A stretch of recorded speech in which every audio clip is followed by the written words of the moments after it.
I think they've been releasing articles about how like morning person doesn't mean like you're going to be great. Like you can do the same amount of work like waking up slightly later, as long as you put in the hours, right? I feel like every 5 years there's a new article that's going to say actually morning is better. There's a cycle, you know, it's like humans just trying to figure it out, you know. Yeah. Okay, you know what? One day, in one episode, we will probably deep dive into it. Find a morning person. We have not found one yet. No, you find one morning one and one night one, put that side by side. And then let's talk about it. Yeah. Why do you think it's better?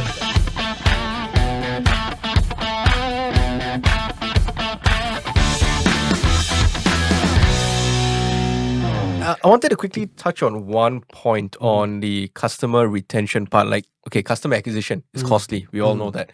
Is there something that you can tell our listeners on how to retain customers best? Like, I've seen some methods out in different industries. Every Chinese New Year, you could pop up with, Ong Ba, oranges and Lunar New Year. I mean, Mooncake Festival, Like, or calendars. These are some things that, some businesses do. talking about insurance agents, right? No. Calendars. Calendars, Yeah. I have lots of calendars in I my mean, office. what is a tip for our listeners? For us, what we practice customer retention is to always engage them. Yeah. Because the moment you engage them only during like The festive. festivals Yeah. or birthdays, it's a bit more forced. Yep. Correct? Oh, Chinese New Year. Okay, I make sure I give. Oh, okay, I got a pop-up. Oh, it's the birthday. The calendar. Right. I give. But what about... so what we do is every 3 months, we will tell them, let's meet up. Okay. I want to talk about the business. Okay. How have we been performing? And how can you help us perform better? And I want to hear your feedback also. So we take the effort to go down to the office and talk to them. Some of them are like, hey, no, it's just pest control. I don't waste my time. But bigger organizations, they take... They appreciate it.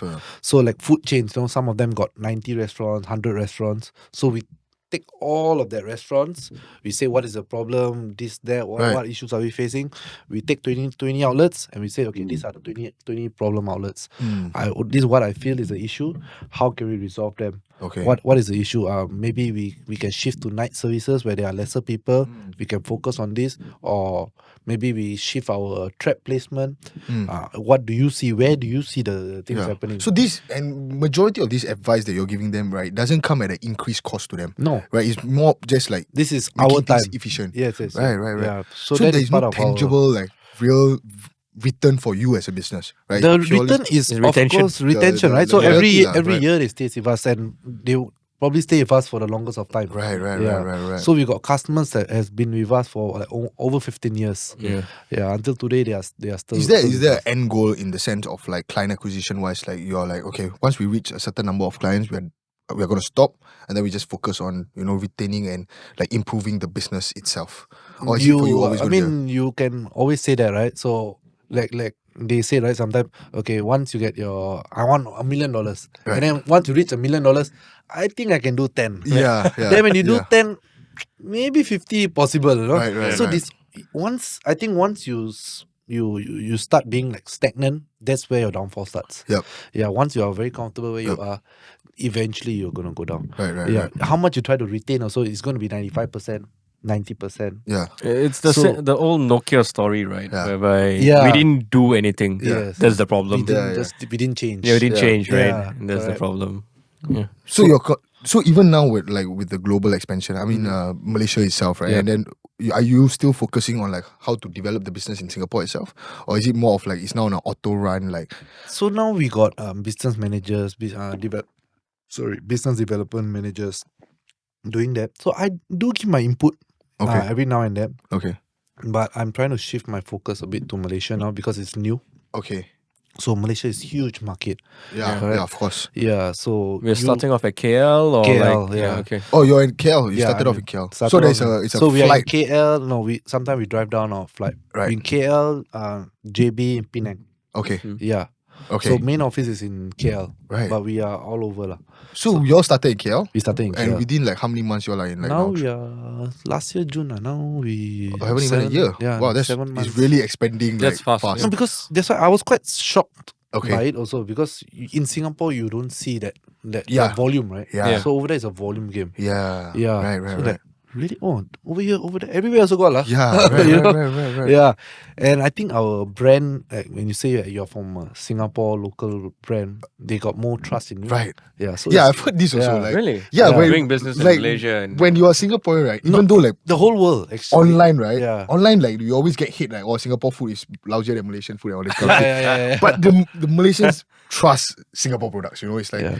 And I guess it's all around, right? When you must be doing say something right. Yeah. when you say that you're from Singapore to probably anyone, no, they're like, oh, Singapore, I've heard about it. Yeah, You know, yeah, they yeah. are like, Oh well, we are the we- fine city, man. yes, you know, Yeah. oh, the one with the very good passport, the one Yeah, with yeah, the yeah. fine There's- city, yeah. the clean city. But nowadays when I travel, I try to say I'm from Malaysia. It's like, yeah. But I mean, I will start saying that soon. Yeah, but it's dangerous, right? I was in India and like people was like, which part of the world are you from? Like I would say, Malaysia. Then they're like, okay. After Like, they I'm ask a you bit which scared. part, Yeah, just whack only. Don't even. I will never tell them I'm from Singapore. why? I mean, I don't know whether they're going to charge me more. Like, there's this. Oh, like, okay, there's- Yeah, okay. because you're in India, right? And then they're Okay. like, it's a good thing when it comes to like doing business. Yeah. Okay. But when it's you're trying to buy something, you're Yeah, like, yeah. Okay. I think I'm gonna Ash be- is not saying that any other country. Man, it's just that It's, No, it's a currency thing, right? it's a Like, currency thing. yeah, Yeah, no, like- understand. Once you Yeah. come to negotiation, that's what Yeah, I'm talking 'cause about. in India, like, like, they a won't lot of budge. things You know, is you are Singaporean. I know Yeah, you can money. Yeah, and you will get it in Thailand. Like if you go to Yeah. Thailand and they know you're Singaporean, Yeah. the chances of them like bargaining with you, right, is lower than if you say like you're from like maybe Malaysia. Malaysia, Indonesia.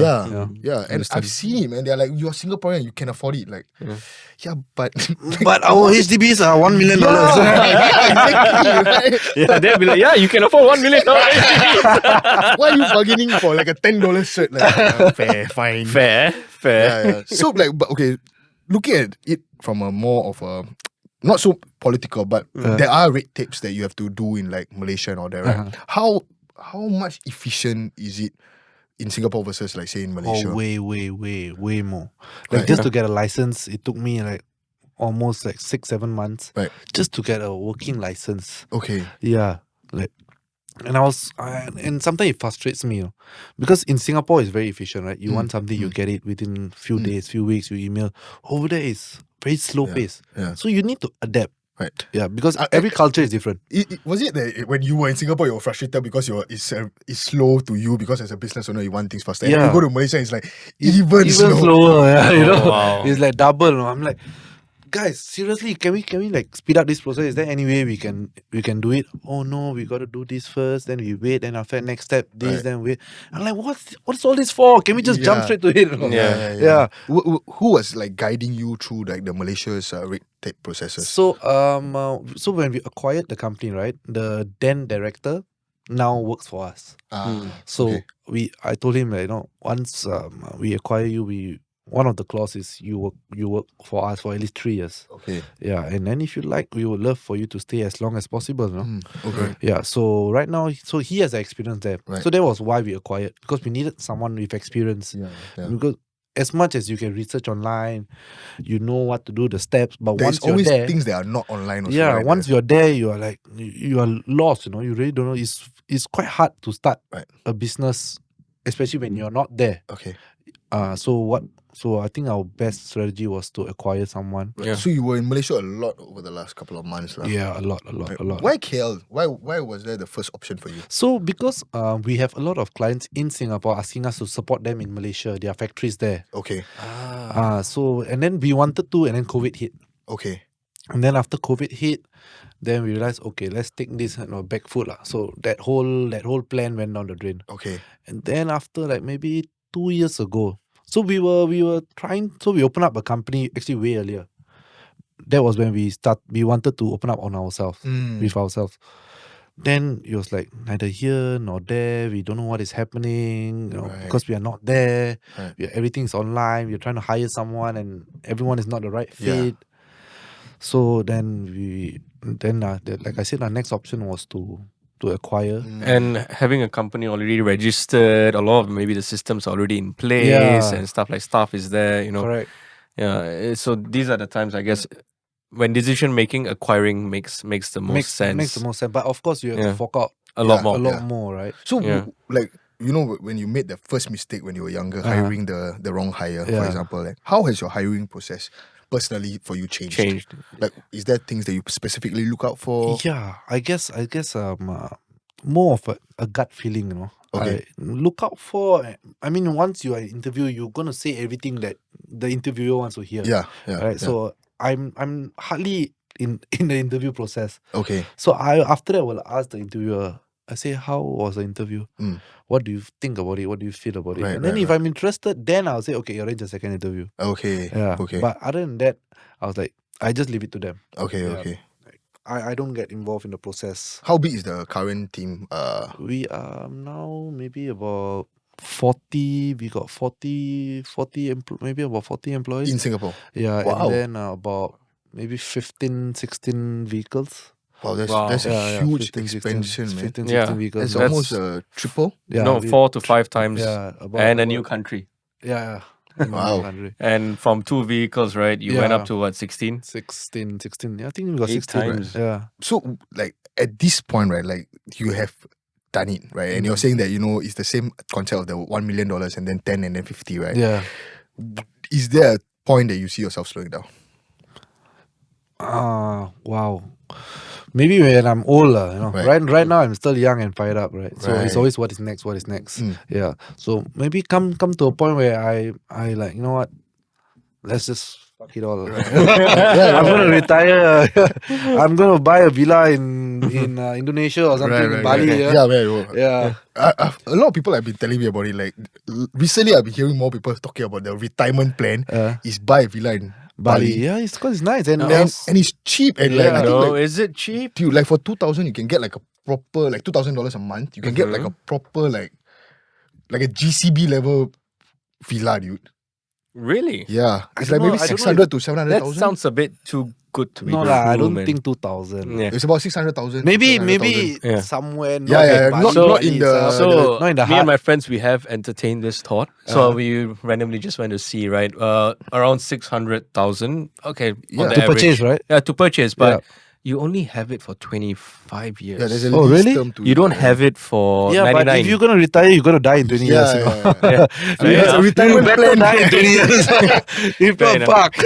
Yeah, man. Then you're like, oh shit. When Fair you take enough. back your house, you're just like, Now what do I do? right off into the ocean. And like, call it quits. Yeah. Right. So, So, when you want to retire in Bali, make sure your life only you got 25 years left.